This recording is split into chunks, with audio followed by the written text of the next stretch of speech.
Esta es la última entrevista a la última sobreviviente del Titanic. Nirvana Bean fue la persona más joven que se embarcó en el Titanic el día 10 de abril del año 1912. Ella tenía tan solo 9 semanas cuando el barco se hundió, y esta es su historia. A la pregunta si ella había nacido en el mismo puerto de donde zarpó el Titanic, ella contestó que no, aunque en muchos libros que han escrito sobre el Titanic dicen que ella nació en el mismo puerto de donde zarpó el Titanic. Esa información no es correcta, ya que ella nació en Londres el 2 de febrero del año 1912, es decir, 38 días antes de que sus padres se embarcaran con ella en el Titanic. De las 2.208 personas que iban en el barco de los sueños, ella era la más joven. En el Titanic se embarcó toda su familia, iban sus padres y sus hermanos, ya que sus padres siempre habían soñado con tener una tienda de tabaco en Norteamérica, concretamente en Kansas, e incluso ahorró durante toda su vida para poder comprar los billetes del barco y así poder abrir una tienda. En realidad tuvo que ahorrar mucho, porque para viajar en un barco de esas características hacía falta bastante dinero. Trabajó muy duro durante toda su vida, pero lo hacía con ilusión, quería cumplir un sueño. Pero permítanme aclararles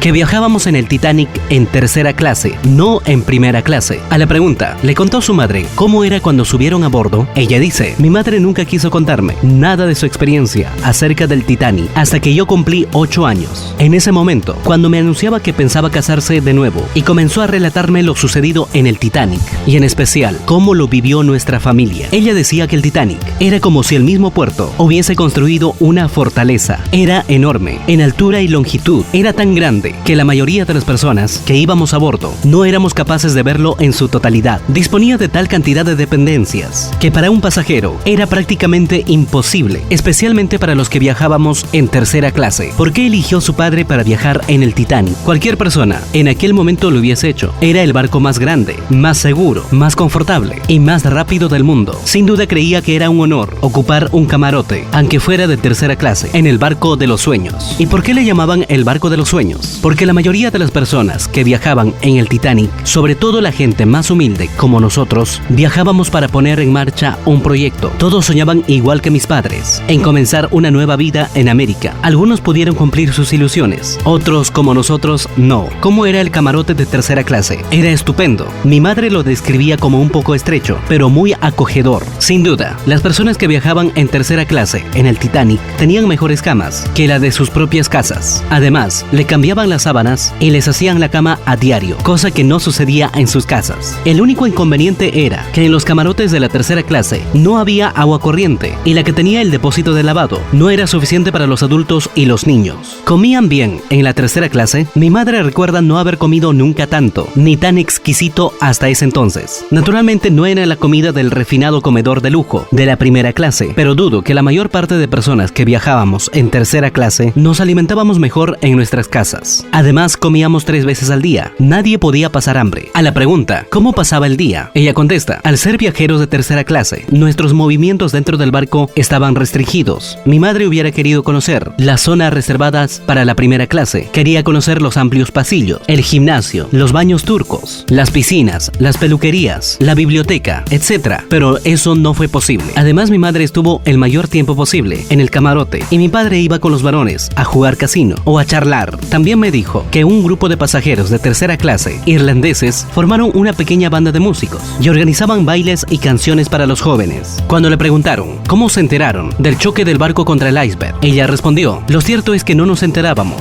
Estábamos dormidos y nos despertaron los gritos de la gente en el pasillo. Salió primero mi padre para ver qué es lo que pasaba. Enseguida regresó y nos cogió entre sus brazos para así podernos llevar a cubierta. En ese momento ya todo el mundo se imaginaba que algo muy grave había pasado. A la pregunta, ¿es verdad que los pasajeros de tercera clase tuvieron muchos problemas para acceder a cubierta de los botes salvavidas? Ella dijo: la versión de todos los sobrevivientes de tercera clase con los que yo he hablado, incluida mi madre, coinciden en negar esa afirmación. Es cierto que en aquellos momentos críticos hubo mucha confusión, gritos, desorganización, pero dudo que nadie impidiese a ningún pasajero de ninguna clase subir a la cubierta de los botes salvavidas. Entonces, ¿no es verdad que dichos pasajeros encontraran las rejas cerradas que les impedían el paso? Ningún sobreviviente del Titanic corrobora esa versión de los hechos. Nuestra familia no encontró ningún problema para subir desde los camarotes de tercera clase a la cubierta de los botes salvavidas. Repito, reinaba el caos y la desorganización, pero nadie impidió el paso a la cubierta. Hay que tener en cuenta que en el Titanic había personas de casi todas las nacionalidades, incluidos 10 españoles, y que la tripulación solamente hablaba en inglés, y eso fue un gran inconveniente. En tercera clase viajaban muchos turcos, franceses, incluso chinos, que no conocían el idioma inglés, ni sabían leerlo. Eso hizo que no entendieran las órdenes de la tripulación, y tampoco los letreros de emergencia. Fue un caos. El idioma impidió que muchos pasajeros salvasen sus vidas. Su familia contaba con 4 personas. Se salvaron 3. ¿Qué es lo que pasó? Mis padres eran jóvenes, eran ingleses. Mi madre era muy guapa, y ella siempre en broma solía contar que su belleza y su simpatía le abrió paso al bote salvavidas. Además, me llevaba en sus brazos y a mi hermano de la mano. Mi padre, como la mayoría de los hombres, cedieron su puesto a los botes salvavidas para que lo ocupasen las mujeres y los niños. Murió como un valiente, como la gran mayoría de personas que perdieron la vida en el Titanic. Siempre nos hemos sentido muy orgullosos de mi padre. ¿Le contó algo su madre sobre la historia de los músicos? Sí, todos los sobrevivientes coincidieron en manifestar que los músicos de la orquesta del Titanic se comportaron como unos auténticos héroes. Podrían haberse salvado todos, pero como miembros de la tripulación del Titanic,